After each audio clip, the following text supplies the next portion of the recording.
attack from the Incapi team, followed by United Healthcare, and also being followed by the Cal Giant team. So things are happening. Yeah, what happens here is this is a little bit like a boxing match. You know, everyone's throwing some jabs. Nobody's throwing a knockout punch yet. Breakaways are formed by a certain recipe, and it's going to be the right recipe of riders for a breakaway to go away. And so these guys are going to start launching attacks. And if they have the right team formula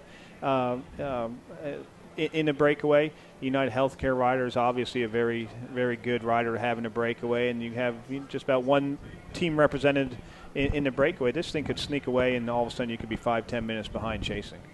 Absolutely. It looks like we have Tanner Putt, bib number 4 from United Healthcare, driving that. Tanner's had one of those breakout years. He lives in Salt Lake City, and I had a chance to actually spend some time with him this summer during the Tour of Utah, and he had one of the super long breakaways, the longest breakaways of that race, and rolled into town.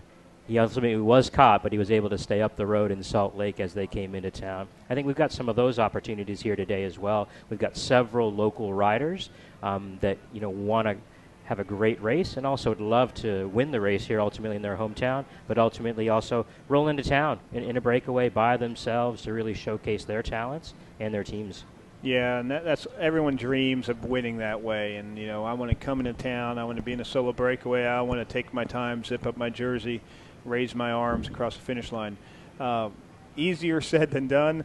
I think today, a longer race, a lot of climbing. It's going to be the smart rider and the strong rider as well. The guys are right now who are conserving their energy. Guys like Chris Horner, he's been through this many times in his career. He understands, the flow of the race. He's not going to be I would be very surprised if he puts himself in an early breakaway, because I think he understands, I'm willing to take that chance to have a breakaway go away and put it on the line as a few times we go up Mount Penn. So, again, cycling, as simple as it is, first guy across the line wins. There's a lot of tactics that go on, especially on road racing like this. A lot of teamwork goes on, and, you can't predict, the outcome of a bicycle race.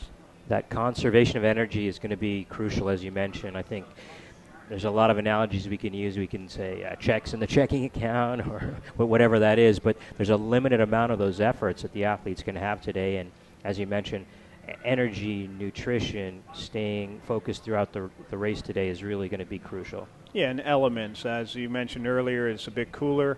You can see it's a little bit overcast. The air is heavy. It is humid out here today, but there's a chance of rain that can play effect. Again, a breakaway up the road. If you get into a big thunderstorm, some showers, it's going to cause some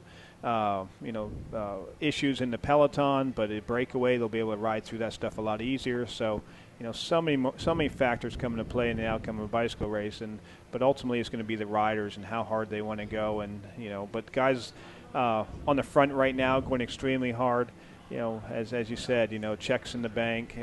You're cashing one already, and you only have so many. There's not an endless checking account.